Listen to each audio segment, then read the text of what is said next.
एक बार एक गांव में एक साधु रहते थे जो भगवान पर बहुत विश्वास रखते थे।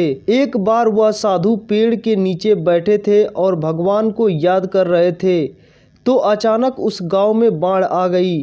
चारों तरफ पानी ही पानी हो गया। सब लोग अपने आप को बचाने के लिए ऊपर पहाड़ की तरफ भागने लगे। उनमें से एक आदमी देखा कि इस हालत में भी साधु जी भगवान की तपस्या कर रहे हैं। आदमी ने सोचा कि ये अपने आप को बचने के लिए कहीं जा क्यों नहीं रहे हैं, तो उसे साधु से बोला, अरे आप कहीं जा क्यों नहीं रहे हो, आप भी मेरे साथ ऊपर पहाड़ की तरफ चलो, नहीं तो डूब जाओगे। साधु बोले, अरे हमें क्या होगा, मैं भगवान की इतनी तपस्या करता हूँ, मुझे कुछ नहीं हो सकता, मुझे भगवान अपने आप बचाएंगे। धीरे धीरे पानी साधु के कमर तक आ गया। अब लोग वहाँ से नाव लेकर निकलने लगे तो उसमें से एक ने साधु से कहा, अरे पानी आपकी कमर तक आ गया है, आप हमारे साथ चलो। तो साधु ने कहा कि नहीं नहीं, भगवान मुझे अपने आप बचाएंगे, और वह नाव वाला भी वहाँ से निकल गया। कुछ देर बाद पानी इतना बढ़ गया कि साधु के सर तक पहुंच गया और अब लोगों को बचाने के लिए हेलीकॉप्टर निकलने लगे। एक हेलीकॉप्टर साधु के पास आया तो जो कि आखिरी हेलीकॉप्टर था। साधु के पास नीचे रस्सी फेंके और बोला, इसे पकड़ो और ऊपर आ जाओ, नहीं आप डूब जाओगे।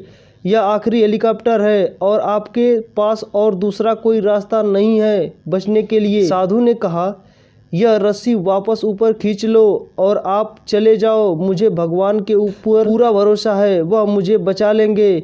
पानी काफ़ी ऊपर आ गया, पेड़ डूब गया और साधु की भी डूबने से मौत हो गई। मरने के बाद साधु भगवान के पास गया और बोला, हे भगवान, मैंने पूरी ज़िंदगी आपकी तपस्या की, मेरा सारा जीवन आपकी पूजा करने में लगा दिया, फिर भी इतने भरोसे के साथ इंतज़ार किया कि आप मुझे बचाने आओगे, लेकिन वहाँ मेरी डूब कर मौत हो गई, आप नहीं आए, ऐसा क्यों? भगवान बोले, मूर्ख, मैं एक बार नहीं 3 बार आया था, वो तीनों बार मैं ही तो था, पहला पैदल, दूसरा नाव के द्वारा और तीसरा हेलीकॉप्टर के द्वारा, लेकिन तुमने मेरा एक भी अवसर पहचान नहीं पाया, पता नहीं किसका इंतज़ार कर रहा था।